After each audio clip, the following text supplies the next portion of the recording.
ಈ ಸುಧರ್ಮ ಸಭೆಯಲ್ಲಿ ನಮ್ಮ ಜೊತೆ ಇರುವಂತಹ ಇನ್ನೋರ್ವರು ಯತಿಶ್ರೇಷ್ಠರು ಉಡುಪಿಯ ಪುತ್ತಿಗೆ ಮಠದ ಶ್ರೀ ಶ್ರೀ ಸುಗುಣೇಂದ್ರ ತೀರ್ಥ ಸ್ವಾಮೀಜಿಯವರು, ಬನ್ನಂಜೆ ಗೋವಿಂದಾಚಾರ್ಯ ಪ್ರತಿಷ್ಠಾನ ಬೆಂಗಳೂರಿನ ಪ್ರತಿಯೊಬ್ಬರೂ ಕೂಡ ಅವರ ಜೀವಿತಾವಧಿಯತರೆಗೂ ಕೂಡ ನೆನಪಿಟ್ಟುಕೊಳ್ಳಬಹುದಾದಂತಹ ಮತ್ತು ಬನ್ನಂಜೆ ಗೋವಿಂದಾಚಾರ್ಯರ ಪ್ರತಿಯೊಬ್ಬರು ಅಭಿಮಾನಿಗಳು ನೆನಪಿಟ್ಟುಕೊಳ್ಳಬಹುದಾದಷ್ಟು ದೊಡ್ಡ ಉಪಕೃತಿಯನ್ನು ಈ ಪ್ರತಿಷ್ಠಾನಕ್ಕೆ, ಈ ಕಾರ್ಯಕ್ರಮಕ್ಕೆ ಮಾಡಿದವರು ಪೂಜ್ಯರಾದಂತಹ ಶ್ರೀ ಶ್ರೀ ಸುಗುಣೇಂದ್ರ ತೀರ್ಥ ಶ್ರೀಪಾದರು.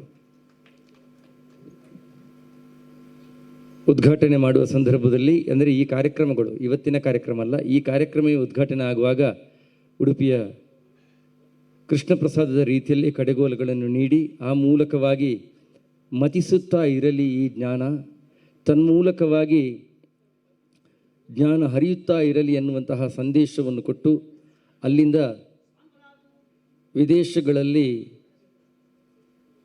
4 ಅತಿ ಯಶಸ್ಸು ಕಾರ್ಯಕ್ರಮ ಆಗುವಲ್ಲಿ ತಮ್ಮನ್ನು ತಾವು ಪೂರ್ಣ ರೀತಿಯಲ್ಲಿ ತೊಡಗಿಸಿಕೊಂಡವರು. ಆ ಕಾರ್ಯಕ್ರಮದ ಯಶಸ್ಸು ಅಷ್ಟು ಎತ್ತರಕ್ಕೇರುವಲ್ಲಿ ಪೂಜ್ಯ ಸ್ವಾಮೀಜಿಗಳ ಕೊಡುಗೆ ಅನನ್ಯವಾದದ್ದು, ಅಪೂರ್ವವಾದದ್ದು. ನಮ್ಮ ಭಾರತೀಯ ಗುರು ಪರಂಪರೆಯಲ್ಲಿ ಯತಿಗಳಂದರೆ ಕೇವಲ ವ್ಯಕ್ತಿಗಳಲ್ಲ, ಅವರು ಪರಂಪರೆಯ ಪ್ರವಾಹ. ಅವರ ವಾಣಿಯಲ್ಲಿ ವೈಯಕ್ತಿಕ ಅಭಿಪ್ರಾಯಗಳಿಗಿಂತ ಹೆಚ್ಚು ಶಾಸ್ತ್ರದ ಪ್ರತಿಧ್ವನಿಯೇ ಹೆಚ್ಚಾಗಿ ಕೇಳಿಸುತ್ತದೆ. ಆದ ಕಾರಣವೇ ಗುರು ಪರಂಪರೆಯ ಆಶೀರ್ವಚನವೆಂದರೆ ಅದು ಇಡೀ ಕಾರ್ಯಕ್ರಮಕ್ಕೆ ಪ್ರಾಣ ಪ್ರತಿಷ್ಠೆಯನ್ನು ನೀಡುವ ಮಂಗಳ ಸಂಸ್ಕಾರ. ಇಂದು ನಮ್ಮ ನಡುವೆ ವಿರಾಜಮಾನರಾಗಿರುವಂತಹ ಪರಂಪೂಜ್ಯ ಪುತ್ತಿಗೆ ಶ್ರೀ ಸುಗುಣೇಂದ್ರ ತೀರ್ಥ ಶ್ರೀಪಾದರು ಆಚಾರ್ಯರು ಪ್ರತಿಷ್ಠಾಪಿಸಿದ ತತ್ವ ಪರಂಪರೆಯ ಜೀವಂತ ಪ್ರತಿನಿಧಿಗಳು. ಗುರು, ಶಾಸ್ತ್ರ ಮತ್ತು ಅನುಷ್ಠಾನ ಈ ತ್ರಿಪುಟಿಗಳನ್ನು ತಮ್ಮ ಜೀವನದಲ್ಲಿ ಅವಿಭಾಜ್ಯವಾಗಿ ಸಾಕ್ಷಾತ್ಕರಿಸಿಕೊಂಡಂಥ ಯತಿಶ್ರೇಷ್ಠರು. ಅವರ ವಾಣಿಯಲ್ಲಿ ಶಾಸ್ತ್ರದ ಗಾಂಭೀರ್ಯವಿದೆ, ಸಾಧನೆಯ ಸೌಮ್ಯತೆವಿರುತ್ತದೆ, ಅನುಭವದ ಪ್ರಾಮಾಣಿಕತೆ ನಡೆಗಳಿರುತ್ತದೆ, ಅನುಗ್ರಹದ ಸಹಜ ಮಾಧುರ್ಯವಿರುತ್ತದೆ. ಆದ್ದರಿಂದ ಅವರ ಪ್ರತಿಯೊಂದು ವಾಕ್ಯವು ಕೇವಲ ಕೇಳಲ್ಪಡುವುದಿಲ್ಲ, ಅದು ಮನನಗೊಳ್ಳುತ್ತದೆ. ಪ್ರತಿಯೊಂದು ಆಶೀರ್ವಚನವು ಕೇವಲ ಉಚ್ಚರಿಸಲ್ಪಡುವುದಲ್ಲ, ಅದು ಬದುಕಿನ ದಾರಿದೀಪವಾಗುತ್ತದೆ. ಈ ಜ್ಞಾನ ಸಭೆಯು ಗುರುಕಟಾಕ್ಷದಿಂದ ಪರಿಪೂರ್ಣವಾಗಲೆಂದು ಸೇರಿದ ಸಮಸ್ತರೂ ಕೂಡ ಮುಡಿವಾಗಿ ತಮ್ಮ ಆಶೀರ್ವಚನಕ್ಕಾಗಿ ಕಾಯ್ತಾ ಇದ್ದೇವೆ.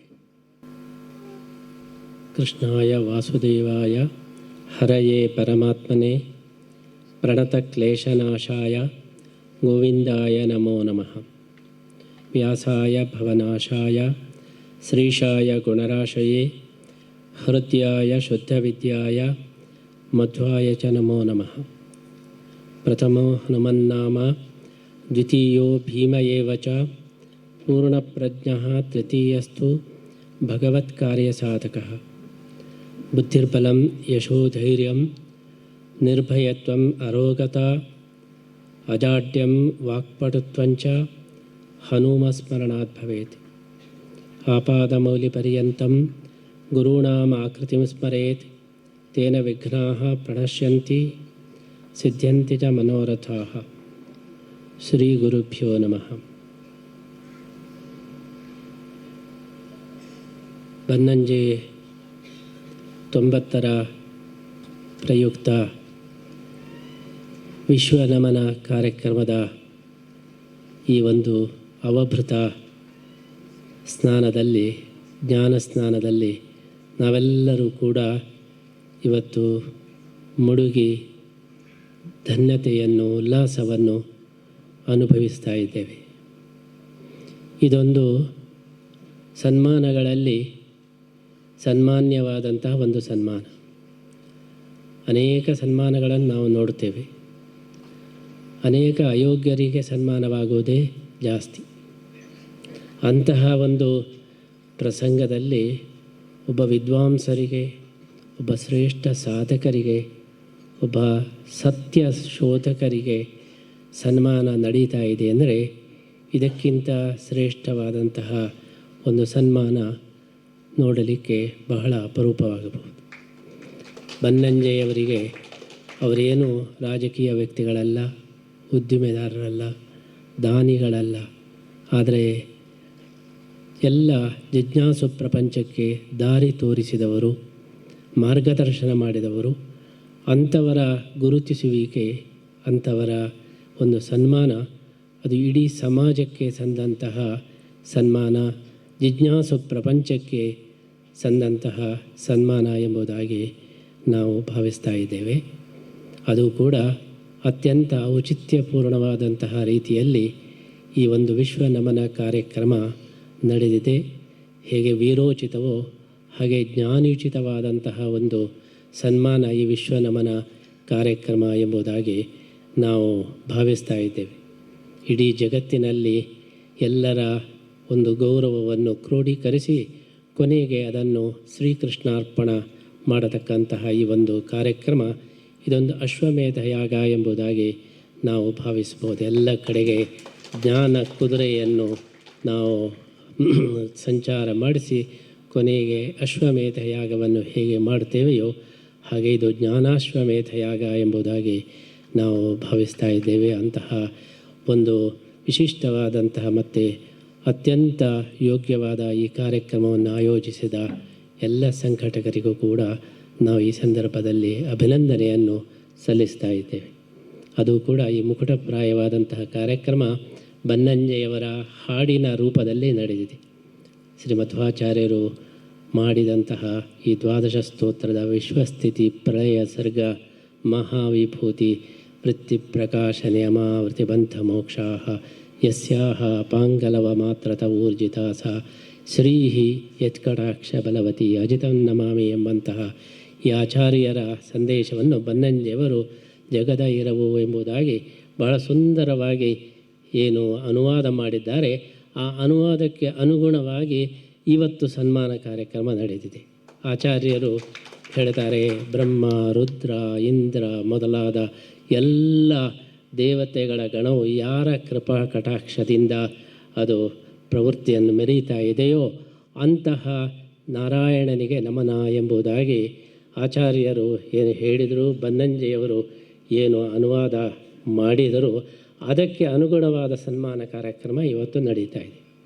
ಅಲ್ಲಿ ಬ್ರಹ್ಮ ರುದ್ರಾದಿಗಳು ಪೂಜಿತ, ಅವರಿಂದ ಪೂಜಿತ ಅಂತ ಹೇಳಿದಾಗೆ ಇವತ್ತು ವ್ಯಾಸರಾಯ ಸ್ವಾಮಿಗಳು, ತರಳಬಾಳು ಸ್ವಾಮಿಗಳು, ಸುತ್ತೂರು ಸ್ವಾಮಿಗಳು, ಹರಿಹರಪುರ ಸ್ವಾಮಿಗಳು, ವಿದ್ಯಾಭೂಷಣರು, ಅದೇ ರೀತಿ ಎಲ್ಲ ದೊಡ್ಡ ದೊಡ್ಡ ವಿದ್ವಾಂಸರು, ಬ್ರಹ್ಮಣ್ಯ ತೀರ್ಥರು, ಆಚಾರ್ಯರು, ಅದೇ ರೀತಿ ಎಲ್ಲ ಮುಕುಂದವರು, ದೊಡ್ಡ ದೊಡ್ಡ ಸಮಾಜದ ನಾಯಕರು ಏನಿದ್ದಾರೆ ಅವರೆಲ್ಲರಿಂದಲೂ ಕೂಡ ಅಭಿನಂದಿತರಾದಂತಹ ಬನ್ನಂಜೆಯವರು ಅವರು ಎಷ್ಟು ಶ್ರೇಷ್ಠ ಎಂಬುದನ್ನು ಆಚಾರ್ಯರ ಭಾಷೆಯಲ್ಲೇ ನಾವು ಇವತ್ತು ನೋಡಬಹುದಾಗಿದೆ.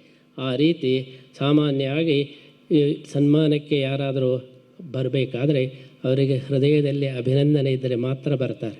ಸುಮ್ಮನೆ ಯಾರ್ಯಾರೋ ಸನ್ಮಾನಕ್ಕೆ ಬನ್ನಿ ಅಂತೇಳಿ ಹೇಳಿದರೆ ಬರುವುದಿಲ್ಲ. ಇಷ್ಟು ದೊಡ್ಡ ಎಲ್ಲ ಶ್ರೀಗಳವರು, ದೊಡ್ಡ ದೊಡ್ಡ ಸಾಧಕರು ಇವತ್ತು ಬಂದು ಸನ್ಮಾನದ ಕಾರ್ಯಕ್ರಮದಲ್ಲಿ ಭಾಗವಹಿಸಿದ್ದಾರೆ ಅಂದರೆ ಬನ್ನಂಜೆಯವರ ಒಂದು ವ್ಯಕ್ತಿತ್ವ ಅದು ಎಷ್ಟು ದೊಡ್ಡದು ಎಂಬುದಾಗಿ ನಾವು ಗುರುತಿಸಬಹುದು. ಅದಕ್ಕೆ ಕಾರಣ ಅವರು ನಮಗೆ ನೀಡಿದಂತಹ ಒಂದು ಉತ್ತಮವಾದಂತಹ ಒಂದು ಪ್ರೇರಣೆ, ಸ್ಫೂರ್ತಿ. ಬನ್ನಂಜೆಯವರ ಮಾತಿನಲ್ಲಿ ಹೇಳುವುದಾದರೆ, ಬನ್ನಂಜೆಯವರು ಒಮ್ಮೆ ಹೇಳಿದರು, ಈ ಜಗತ್ತಿನಲ್ಲಿ ಎಲ್ಲರೂ ಇದ್ದಾರೆ, ದ್ವೈತಿಗಳು ಇದ್ದಾರೆ, ಅದ್ವೈತಿಗಳು ಇದ್ದಾರೆ, ವಿಶಿಷ್ಟಾದ್ವೈತಿಗಳು ಇದ್ದಾರೆ, ಇಸ್ಲಾಂ ಧರ್ಮದವರಿದ್ದಾರೆ, ಕ್ರೈಸ್ತರಿದ್ದಾರೆ, ಎಲ್ಲರಿದ್ದಾರೆ.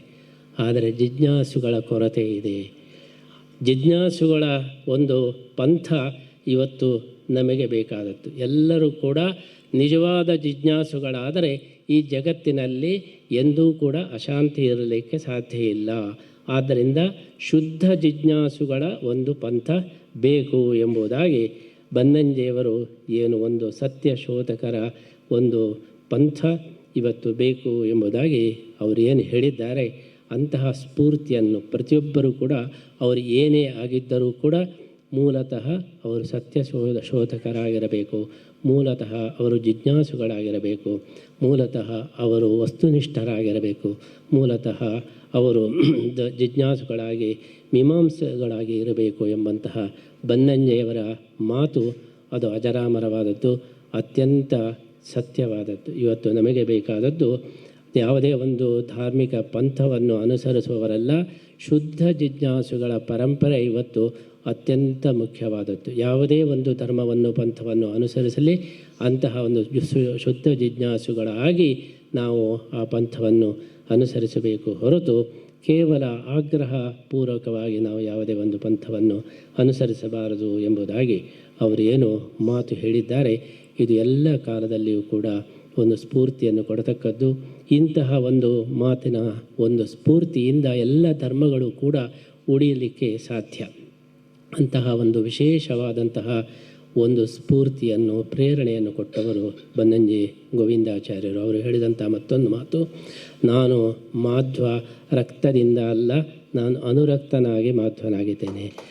ರಕ್ತದಿಂದ ಯಾರೂ ಮಾಧ್ವರಾಗಲಿಕ್ಕೆ ಸಾಧ್ಯ ಇಲ್ಲ, ಅನುರಕ್ತರಾಗಿ ನಾವು ಮಾಧ್ವರಾಗಬೇಕು ಎಂಬಂತಹ ಈ ಮಾತು ನಮಗೂ ಕೂಡ ಬಹಳ ಸ್ಫೂರ್ತಿಯನ್ನು ಕೊಟ್ಟಿದ್ದೇವೆ. ಯಾವುದನ್ನೇ ಆಗಲಿ ಒಬ್ಬ ತಟಸ್ಥನಾಗಿ ಒಬ್ಬ ಸತ್ಯನಿಷ್ಠನಾಗಿ ನೋಡತಕ್ಕಂತಹ ಒಂದು ಪ್ರವೃತ್ತಿ ಯಾವಾಗ ನಮ್ಮಲ್ಲಿ ಉಳಿಯುತ್ತದೆ ಆವಾಗ ಎಲ್ಲವೂ ಕೂಡ ಉಳಿಯಲಿಕ್ಕೆ ಸಾಧ್ಯ ಇದೆ ಎಂಬಂತಹ ಅವರ ಒಂದು ವಿಶಿಷ್ಟವಾದಂತಹ ಒಂದು ಮಾತುಗಳು, ವಿಶಿಷ್ಟವಾದಂತಹ ಒಂದು ಸ್ಫೂರ್ತಿದಾಯಕವಾದಂತಹ ಸಾಹಿತ್ಯ ಇದು ಅಜರಾಮರವಾದದ್ದು. ಇದು ಸಮಾಜಕ್ಕೆ ಯಾವಾಗಲೂ ಕೂಡ ಶಕ್ತಿಯನ್ನು ಚೈತನ್ಯವನ್ನು ಕೊಡತಕ್ಕಂತಹ ಒಂದು ವಿಚಾರಗಳಾಗಿವೆ. ಅಂತಹ ಒಂದು ದೊಡ್ಡ ಸ್ಫೂರ್ತಿ ಪ್ರೇರಣೆ ಚೈತನ್ಯವನ್ನು ಕೊಟ್ಟು ಇಡೀ ಸಮಾಜಕ್ಕೆ ಜ್ಞಾನ ದೀಪಸ್ತಂಭರಾಗಿ ಇವತ್ತು ಬೆಳಕು ಚೆಲ್ಲುತ್ತಾ ಇರತಕ್ಕಂತಹ ಬನ್ನಂಜೆಯವರು ಅವರು ನಿತ್ಯವಾಗಿಯೂ ಶಾಶ್ವತವಾಗಿಯೂ ಇದ್ದಾರೆ. ಅವರು ಅಜರಾಮರರಾಗಿದ್ದಾರೆ. ಅವರ ನೆನಪು ಸಮಾಜಕ್ಕೆ ಅದು ಹಿತಕಾರಿಯಾಗಿದೆ. ಅಂತಹ ನೆನಪನ್ನು ತಂದುಕೊಡತಕ್ಕಂತಹ ಈ ಒಂದು ಸಂಘಟಕರಿಗೆ ನಾವು ವಿಶೇಷವಾದ ಅಭಿನಂದನೆಯನ್ನು ಸಲ್ಲಿಸ್ತಾ ಈ ಒಂದು ಕಾರ್ಯಕ್ರಮ ಯಶಸ್ವಿಯಾಗಲಿ. ಈಗಾಗಲೇ ಹರಿಹರಪುರ ಸ್ವಾಮಿಗಳು ಹೇಳಿದ ಹಾಗೆ ಶತಮಾನೋತ್ಸವ ಕಾಣುವ ಹಾಗಲಿ ಆ ಮೂಲಕ ಒಂದು ಜಿಜ್ಞಾಸು ಪ್ರಪಂಚಕ್ಕೆ ಶಾಶ್ವತವಾದ ಸ್ಫೂರ್ತಿಯನ್ನು ನೀಡುವಂತಾಗಲಿ ಅಂಥೇಳಿ ಸಂದರ್ಭದಲ್ಲಿ ನಾವು ಹಾರೈಸ್ತಾ ನಮ್ಮ ಮಾತನ್ನು ಮುಗಿಸ್ತೇವೆ.